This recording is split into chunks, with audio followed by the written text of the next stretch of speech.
నమో శ్రీమన్నారాయణ నమో నమ.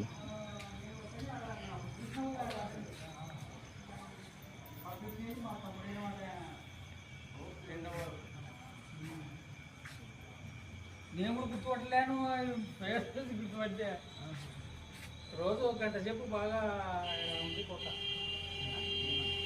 పచ్చబండ అదే అదే పచ్చబండ మీది మన ఈ ఊరు గొప్పతనాన్ని గురించి నేను రాసింది మొత్తం. నేను దానికి కలెక్టర్ ఇది ఏంటి ఆకాశవాణికి రాసిచ్చాను. కేఎస్ఎం కర్నూలు కేంద్రం ఉంది కదా, రాస్తే దాన్ని ఉత్తమ శ్రోత కింద కలెక్టర్ అవార్డు ఇచ్చినాను. మెమెంటో ఇచ్చి ఒకటి బాగా చేసినాను. చెప్పనా పచ్చబండ ప్రాముఖ్యత ఏంది? పచ్చబండ యొక్క ప్రాముఖ్యత ఏమి? అది ఎవరన్నా కూడా ఇప్పుడు మనమే ఏదైనా చేసేటాం అనుకో, తప్పు చేసింటాం.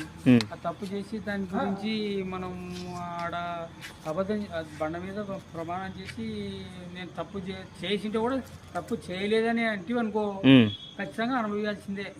ఆ బండ యొక్క ప్రభావం అటువంటిది. ఈ ఊరి యొక్క ప్రత్యేకత అది. మీ పరిచయం మాది రామళ్ళకోట, దిగ్గి నాగేశ్వరయ్య.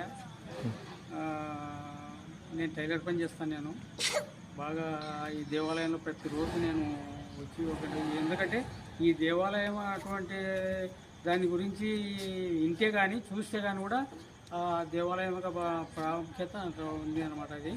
ఇది 500 సంవత్సరాల కిందట శ్రీకృష్ణదేవరాయలు నిర్మితం చేసినటువంటి దేవాలయం అన్నమాట. ఈ శిలా స్తంభాల మీద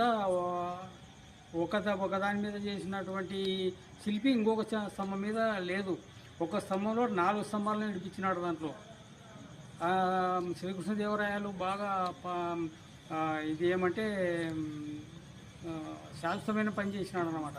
అక్కడ ప్రాకారం బయట ఉండేది ధ్వజస్తంభం 70 అడుగుల దగ్గర ఉంటుంది. అది ఒకటే శిల అన్నమాట. అది అంత ప్రాముఖ్యత కలిగినటువంటి మండలంలో కానీ జిల్లాలో కానీ ఎటువంటిది ఏం లేదు. ఇక్కడ తులసికట్ట అనేది ఉందన్నమాట. ఇక్కడ ఈ తులసికట్ట అనేది మన జిల్లాలో కాదు, ఆంధ్ర రాష్ట్రంలో కూడా ఇంత పెద్ద తులసికట్ట లేదు. పెద్దసేపు ఉండే కానీ కూడా 2 అడుగులు 3 అడుగులు తప్ప మిగతా అంత ఎత్తు ఉండదన్నమాట. అది